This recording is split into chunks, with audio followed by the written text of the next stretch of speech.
This is Department of English, Government Postgraduate College Attack. For online classes, I am Muhammad Ali, lecturer in English. Today is 25th August 2020. This online class is for English Part 1. This is paper 3 and novel first. Jane Austen. It is continuation of previous topic.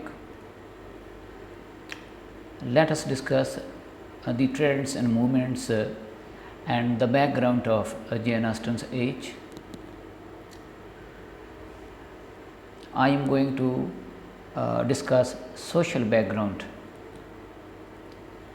Jane Austen's society was founded on a very rigid class distinction. There were three distinct classes: the land owning aristocracy and settled gentry, the new prosperous industrialists, and the workers and laborers. Among these, the power was in the hands of the land owning aristocracy. Let us discuss economic background. Britain was a trading nation. The era was prosperous as capitalists extended the range of their business around the world. By the 1720, Britain was one of the most rich countries in the world. Industrial Revolution. It was a time of immense social change in Britain with the beginning of the Industrial Revolution, which started the process of intensifying class divisions and the emergence of rival political parties like the Whigs and the Tories. In rural areas, the agricultural revolution saw huge changes to the movement of people and the decline of small communities, the growth of the cities, and the beginning of an integrated transportation system. But rural towns and villages declined and work became scarce. There was a huge increase in immigration to Canada, the North American colonies, which became the United States during the period, and other parts of the British Empire. Spread of income. The income increased that determined the social status, except in the cases of heiresses, where we talk about the total fortune. These revenues or income were always annual. It is easy to calculate the income corresponding to a given fortune, since money invested in government funds pays 5% a year or only 4% in the case of a small investment. Gentry. Gentry is a largely historical term for the European social class of people who were well born, genteel, and well bred. In its widest sense, it refers to people of good social position from families of long descent and connected to landed estates or the upper levels of the clergy. Jane Austen belonged to the gentry, and her novels are set in the social context of this class, means gentry. The concept of gentleman in England is more flexible than that of nobleman in France. A gentleman is distinguished by his personal qualities as much as by his status as a member of the landed gentry. As the successor to the Franklin, the free land owner who occupied the lowest rank of the nobility in the Middle Ages, the simple gentleman therefore comes after the squire. A squire means the title derived from square, the chief landowner in a district, who in turn is inferior in ascending order of precedence to the knight, the baronet, the baron, the viscount, the earl, and the marquess, and finally to the duke. It is the gentleman of the Georgian period. Georgian period is from 1714 to 1830. That was the precursor or the pioneer to the gentleman of the Victorian period, in that he established a code of conduct based on the three R's: restraint, refinement, and religion. During the reign of George III, who was from 1738 to 1820, the British began by the reserve and emotional control to distinguish themselves from the peoples of the southern Europe, who were of a more hot-headed temperament. In real Georgian society, the Duke of Devonshire, that was south west England, that maintains a household of 180 people in his magnificent country house known as Chatsworth House. Just to feed that number of people, 5 cattle and 15 sheep were slaughtered each week. In return for this wealth, it is customary for the landowner to use his huge kitchens to have thick soup prepared and distributed to the most needy villagers during the winter. In Great Britain, the 18th century is a period of considerable wealth generation. The nobility therefore lived in our costly country houses, among them Blenheim, Knowle House, Castle Howard, and of course Chatsworth, all of which are comparable with the royal family's most beautiful homes. The beautification of estates and the country houses and parks. During 18th century, rich owners devoted a lot of time and money to beautify the ground surrounding their house and to making the view from the windows more impressive. The beauty of English estates became a symbol of national identity when in 1780 Horace Walpole contrasted their natural style and expression of freedom with the geometrical layout of French gardens. Homes, it is characteristics of Jane Austen's period that all sorts of houses existed there side by side. Houses of very different origins, periods, and status. There was diversity that was the reflection of the successive strata or section of English homes, cottages, abbeys, and mansions, and courts, and simple houses. Interiors of those homes in Jane Austen's England, interiors were varied both as a function of the wealth of the home and also as a function of its age. The walls were often papered.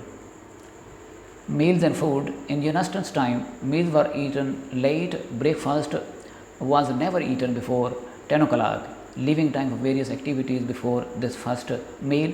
After breakfast, there was no regular meal before dinner, which was never taken before 3 o'clock in the afternoon. It was suitable to offer light refreshments, cold meats, cakes, and fruit in season when a visitor arrived between these two meals. After dinner, tea was taken at about 6 or 7 o'clock in the evening, actually, a high tea including a light meal. It is not until later, about 9 o'clock, that people sat down for the last meal of the day, supper. Let us discuss religious background. Evangelical religion and social reform. The evangelical movement inside and outside the Church of England gained strength in the late 18th and early 19th century. The evangelical movement challenged the traditional religious practices because these traditional religious practices focused on code of honor for upper class and suitable behavior for everyone else, along with faithful observances of rituals. John Wesley, who was from 1703 to 1791, and his followers started religion and social reform and preached revivalist religion, trying to convert individuals to a personal relationship with Christ through Bible reading and regular prayer. Position of clergy. The position of clergy at the time was a special one. A clergyman was a profession like any other. Any well-educated, well-spoken man of sound morals could enter it, and no particular religious vocation was required. Revenues of a clergyman. The income of a clergyman varied a great deal depending on the living assigned to him. A small, poor, rural parish like Steventon might be worth only about £100 a year, while a good parish could be worth nearly £1,000 a year. The allocation of the living as well as the benefits attached to it was often in the hands of the local lord of the manor. The tithe theory granted the clergyman 1/10 of the product of all the cultivated land in the parish.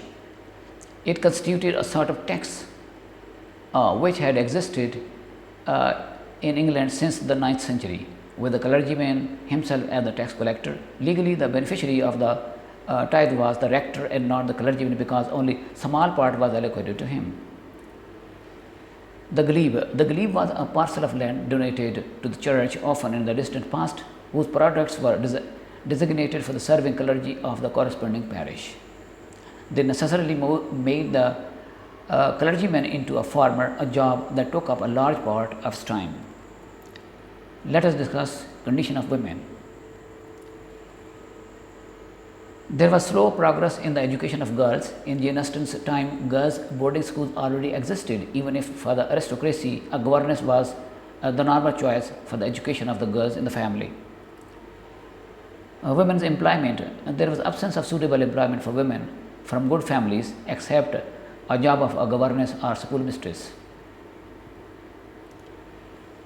Women's legal rights. Though men were inferior in status on a legal as well as a financial level, men and women become by marriage one and the same person.